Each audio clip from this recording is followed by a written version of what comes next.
Back in the days, the dude used to be like, look at that pretty red thing there. Now look at him. You married the bitch, and now she look like the great, great, great, great, great, great grandma. Don't you?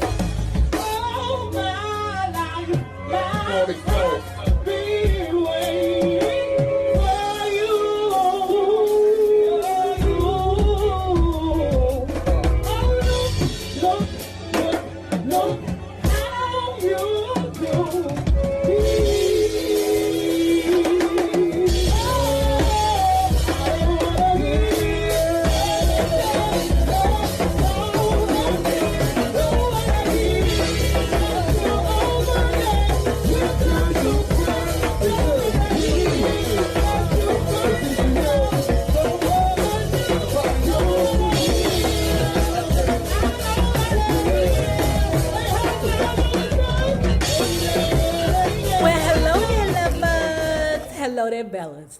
If you have not already done so, please remember to like, share to Facebook, subscribe, and visit uptopbeauty.com. And if you are not already a part of our book club, please remember to hit the Patreon link and or the join button here on the YouTube. And for a small monthly fee of $5, you babies, yes, you can be privy to all the shenanigans before the YouTube gets it, if the YouTube gets it. Diana was fascinated with the balding, 50-ish conservative dressed man who was one of the most loquacious and charming men she had ever met. He was an avid sportsman who enjoyed deep-sea diving in the Philippines and skiing in Japan. Earlier in the year, he led a 4-month Norwegian expedition to Mount Everest in Nepal and retraced the steps of Sir Edmund Hillary's 1953 journey up the icy face of the world's highest peak. Sounds like a Sagittarian to me. Is that nigga Sagittarian? We'll figure it out. My ambitions are like a mountain without a summit, he said then. When you have the top in sight, there's always another peak just over the rise, further on and higher up. After the Mount Everest expedition, he became very popular in Norway. Though he always acted as if he despised the publicity, he said that he preferred a private life and would often retreat to the 3-story chalet he owns in the exclusive town of Verbier, Switzerland, surrounded by the Alps.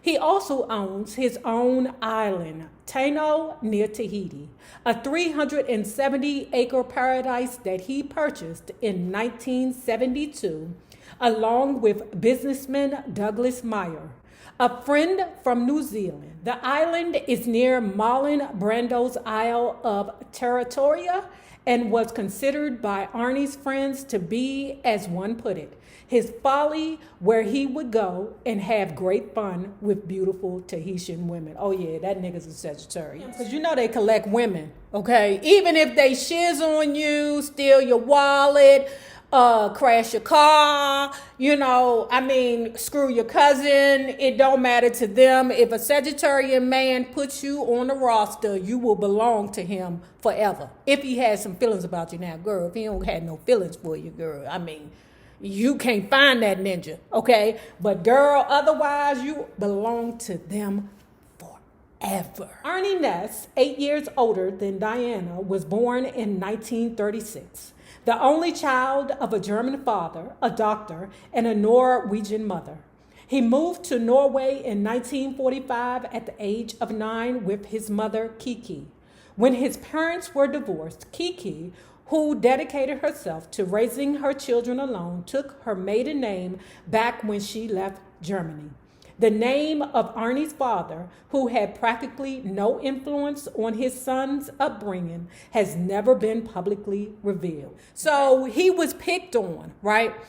And let me say this, what I'm finding is when you got them kids that be picked on and bullied and stuff in school, them niggas got stuff to prove. You hear me? Because I wore glasses all the time and because I was quiet, you know. Listen, I had a lot going on in my household. I ain't had time to even pay attention to them niggas at school. Bitch, I got bigger problems, okay? So, you know, everybody thought that I was weird or different. I really don't care about what people or what children think about me because their opinions don't matter anyway. Like I said, I had much bigger problems at home. I believe that part of Arne's success is stemmed from his upbringing as a young child in Norway being called Nazi. That's why they be saying that all the police be so gung-ho because they was picked on as children. I don't know, child. I know some police that was out there in the streets banging with the Arne's young life was complicated by dyslexia. Little Arne was named after his mother's brother, a noted philosophy professor at the University of Oslo who was also a mountain climber. His uncle Arne became the most influential male in his life and taught him to be strong. It's been said that Arne dropped out of high school after failing Norwegian language studies, which he blamed on his dyslexia. Others insist he graduated in 1956 when he was 18 and celebrated by climbing the tower of the National Theatre building in Oslo and placing his student's cap on the top of the needle. After a couple of years in the Norwegian military, Arne left Norway in 1960 and traveled abroad as a deckhand on the Liberian tanker. He then worked as a ski instructor in Japan and in shipyards in England, Italy, and Germany. Finally, in 1964, he started working for another one of his mother's brothers, NÄss. In New York, known at the time as one of the 3 richest men in international shipping. When his uncle sold his enterprise, Arne left the business with $200 in his pocket, and he has recalled a lot of get up and go. In 1968, Arne began working as a trainer for Fredheim, a shipping broker in New York. Later that year, he married Philippa Kumlin, 10 years his junior, and a stunning, exotic woman who, with dark, penetrating eyes and brown hair, was a most unusual looking Swede. The women in Sweden are known to be the most beautiful white women in the world because it's everywhere, blonde hair and blue eyes. Now, some of them look like hags. Okay, it's just because they have blonde hair and blue eyes, like what they used to do back in the day with them red bones. Remember in the 80s that if you was red, actually before the 80s, but remember when you was red, you was special. The niggas would be like, ooh, yeah, them red bones fine. You know, back in the days, the dude used to be like, look at that pretty red thing there. Now look at him. You married the bitch and now she look like your great grandma. Don't she? It was her second marriage. She attended the finest Swiss finishing schools, and Ingrid Bergman, her mother's best friend, was her unofficial godmother. But Philippa was extremely devoted to her new husband and completely supported him and his aspirations for the next 5 years, boosting his ego and assuring him that he would one day be the success in shipping he dreamed of becoming. Arne promised her that one day he would be successful and together they would share in his empire. Meanwhile, Philippa would pay the bills. Now, her parents got panache, money, class, and status. That goddamn Arne is a working boy, okay? So, believe it or not, it kind of sounds to me almost like the mirror version of Berry Gordy. Berry Gordy and him kind of have that same mindset, you know, that I need to be with somebody that's going to make me better. Hence the reason why he married Sugar Ray, Raynoma Gordy Singleton. Everything that he lacked in the music business, she had. Okay, so because Arne NÄss does not have the status, money, and or clout that he needs, despite him being the type of person that be like, no, I don't like publicity, okay? Despite that, he still wants it, but he wants it secretly. Philippa's mother and father are like, why are you messing around with this trash? He is going to take you to the gutter, girl. Her parents were so tired of the fact that her daughter is scrimping and scraping and they're of a higher elitist status, right? That they got so tired of it that they decided to put their daughter and their son-in-law and their children into a nice apartment, okay? Because you ain't finna have my baby and my grandbabies, struggling. That's not going to happen. Philippa's father decided that his daughter had sacrificed enough for her husband and purchased a fashionable 3-bedroom, 3-bathroom apartment on East 86th Street in New York for the couple, telling Arne that he expected him to one day pay him back. Marrying Philippa Cumberland was definitely a step up the social ladder for Arne NÄss. Philippa gave Arne social clout. She was instrumental in introducing him to the right people because his marriage to her gave him credibility in social and also in royal city. Her friends, Princess Christina of Sweden and her younger brother, Prince Gustav, who would become king, would often visit, bringing other royals with them. Having royalty come by the house was good for business, one friend of Arne said, only half joking. Sagittarian men do not, if they cannot gain from you, they don't want you. Is he a Sagittarian? Hold on, y'all. Let's confirm this right quick because I'm saying that he's a Sagittarian. Let me see if I'm right. Girl, December 8th. I'm vicious. You hear me? I'm vicious with this. In the 70s, Arne NÄss made his fortune as a shipping broker in just 2 business ventures. He made 100 to 200 million Norwegian kroner, roughly 30 million American dollars. He makes his money by buying fast and selling fast, noted one of Norwegian reporters. He has amazing instincts and always has a hunch as to when to sell for a big profit. They're gamblers. Just like Barry Gordy, they love to take chances, okay? And that's the only way you can win is if you take a chance. Scary money does not make money. Let me say this, okay? Barry Gordy is like 5'2", even as an old man. I met this old man down here the other day. God damn it, was that Barry Gordy? I don't know, but I met this old man down here the other day, child. He was trying to, I guess buy a fish dinner for me. I was like, but I'm a married woman. He was like, I like to have a good time. I was like, does that mean you buying fish dinners? Because I'm not selling. But, I appreciate you offering, because a girl like to know that she still got it. But he was oldish, and damn, he looked like Barry Gordy. Something about him or Barry Gordy makes him very attractive. I think it's his recklessness. People used to say after meeting with Arne, count your fingers before leaving the room. He and Philippa had 3 children, Christopher, Katrinka, and Liana, 16, 13, and 10. Respectfully, at the time their father met Diana Ross in 1985. The NÄsses eventually purchased a luxury apartment in Manhattan, the penthouse of the building on 79th Street. Philippa told her friends, though, that she had a difficult time convincing Arne to repay the money her father had spent when he purchased the apartment for them on East 86th Street.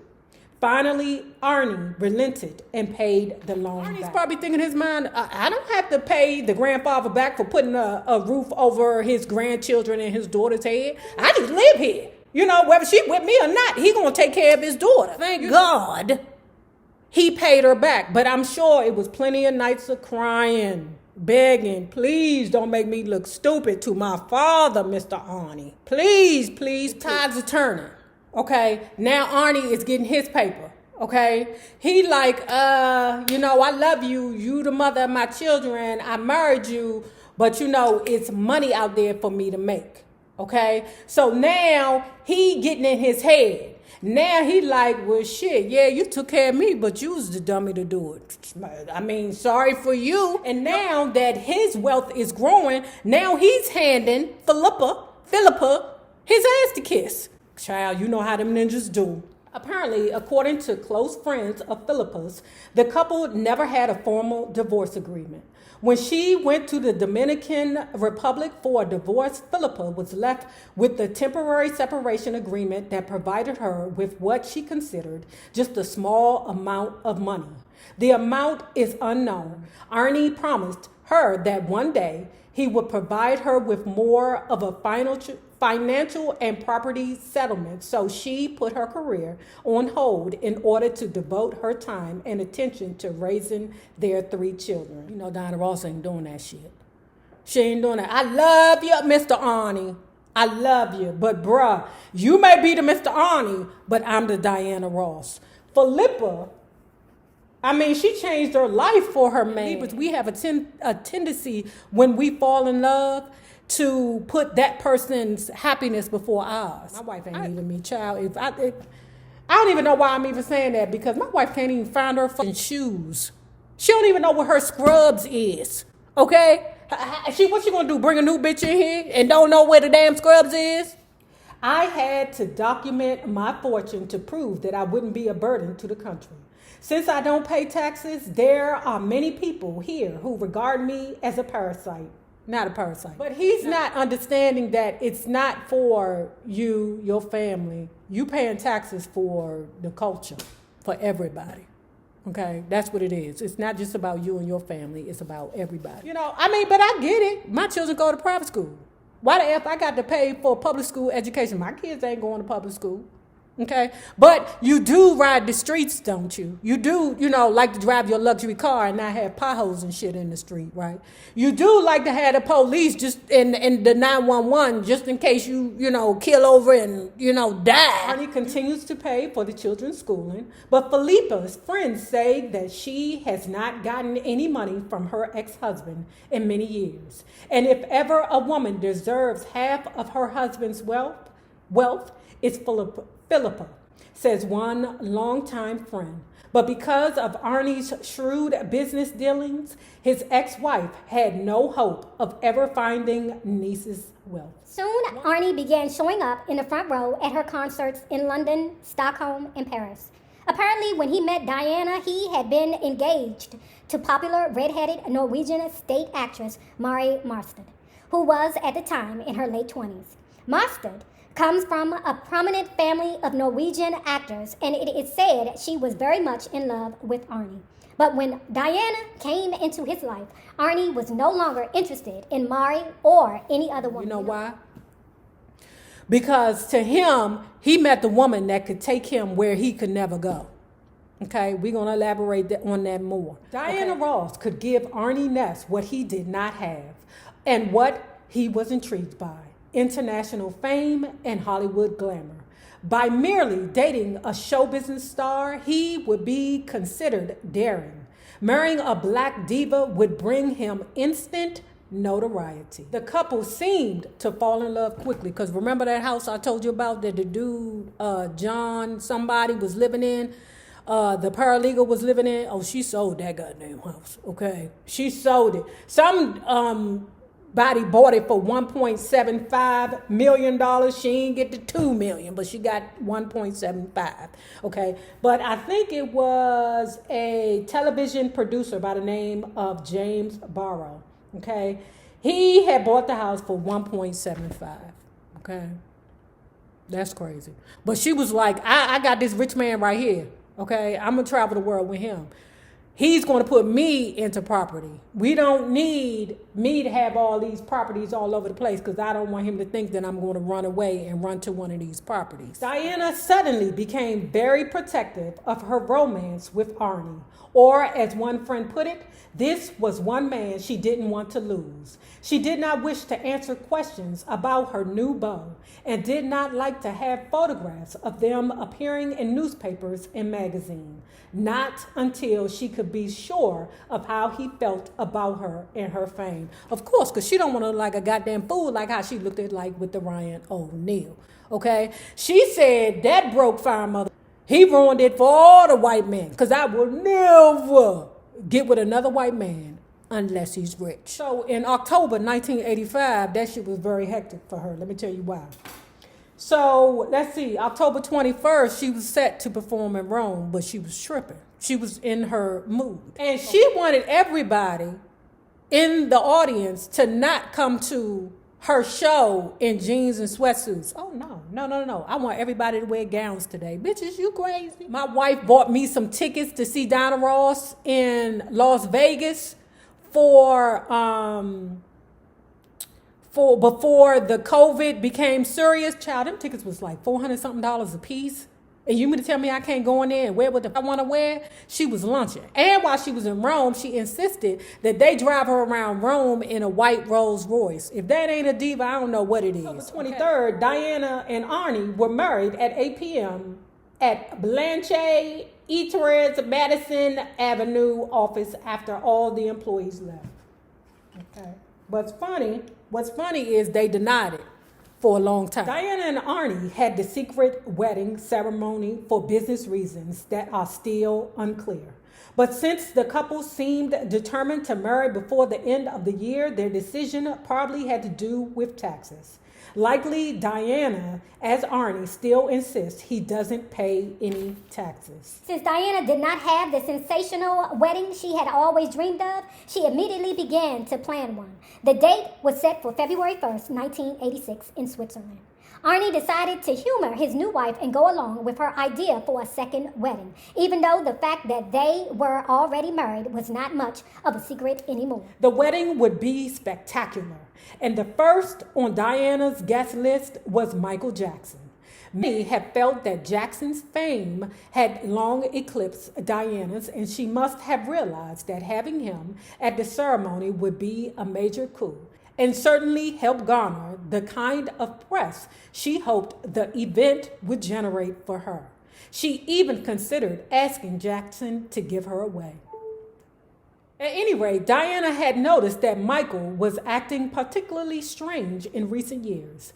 She had extended many invitations to him to visit her at her home. But after Thriller became a major hit in 1984, he started to decline her offers and spend more time with Elizabeth Taylor, Sophia Loren, Liza Minnelli, and other competing stars. In turn, Diana began to distance herself from Michael. I think he's getting stranger and stranger, she told one confidant. And frankly, it scares me. I'm scared for him. What kind of life will he have? I really do care. One evening before the American Music Awards in January 1986, which Diana hosted, Michael visited her in Las Vegas, where she was appearing at Caesar's Palace. She later told Cindy Birdsong and John Wyman that she was sitting with Jackson in her dressing room when she was called away. When she returned, Michael wasn't in the sitting room where she had left him. Wyman recalled, she told us that she looked around for him and eventually found him sitting in front of her makeup mirror, carefully putting on her makeup.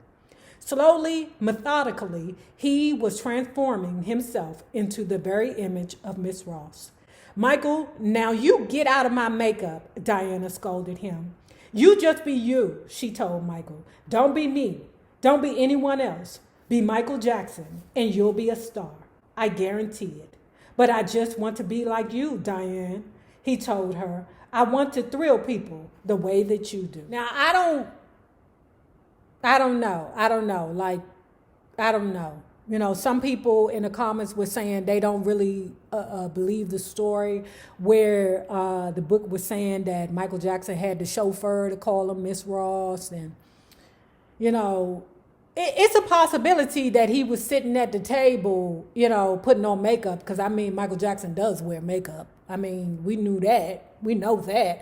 But I don't know if I believe these stories or not. I don't know. Barry was a good loser.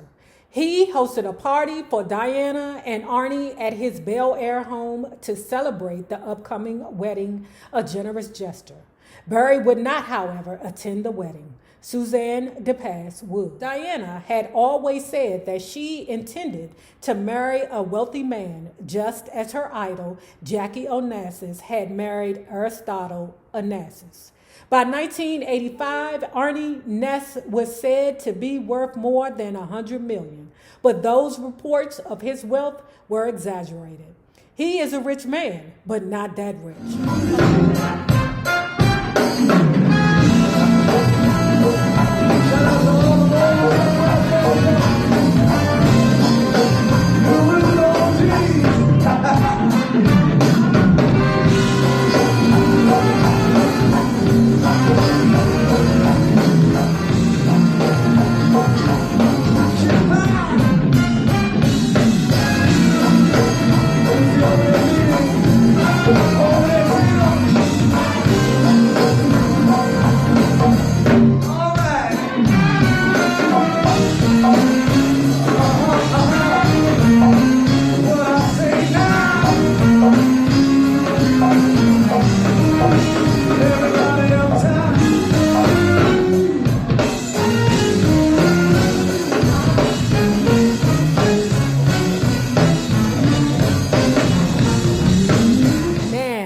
If you have not already done so, please remember to like, share to Facebook, subscribe, and visit Uptop Beauty.